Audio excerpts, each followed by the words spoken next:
ఆవులు గానీ, గేదెలు గానీ ఆరోగ్యంగా ఉండాలంటే వాటి అంతర్గతంగా ఉండేటువంటి పరాన్నజీవుల్ని నిర్మూలించడాన్ని డీవార్మింగ్ అని అంటారు. వాటికి ఉపయోగించే మందులను యాంటెల్మిటిక్స్ మందులని అంటారు అని మీలో ఎంతమందికి తెలుసు? పురుగులు వంటి అంతర్గత పరాన్నజీవులు పశువుల యొక్క పాల ఉత్పత్తిని తగ్గించడంలోనూ, బరువును తగ్గించడంలోనూ, పోషకాల శోషణ తగ్గించడంలోనూ ముఖ్య పాత్ర వహిస్తాయి. నులిపురుగులను నిర్మూలించడం ద్వారా పశువుల యొక్క పరాన్నజీవుల నుండి రక్షించవచ్చు. ఈ వీడియోలో చూసినటువంటి ఫెన్బండిజోల్ బోలస్ అనేది రౌండ్ వామ్స్ని, టేప్ వామ్స్ని, హుక్ వామ్స్ని, విప్ వామ్స్ని నయం చేయడంలో చాలా చక్కగా ఉపయోగపడుతుంది.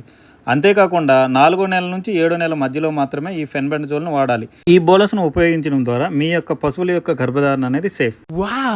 ఈ నులిపురుగుల్ని నిర్మూలించడం ద్వారా మిల్క్ ప్రొడక్షన్ పెరగడంతో పాటు క్వాలిటీ కూడా పెరుగుతుంది. నులిపురుగుల నిర్మూలన చేయనట్లయితే మీ యొక్క పశువుల్లో రక్తహీనత, విరేచనాలు, ఇతర ఆరోగ్య సమస్యలు వస్తాయి. ముఖ్యంగా వేసవి నెలల్లో పశువులు కలుషితమైన గడ్డి తింటాయి కాబట్టి నులిపురుగుల కార్యక్రమాలు చేపట్టాలి.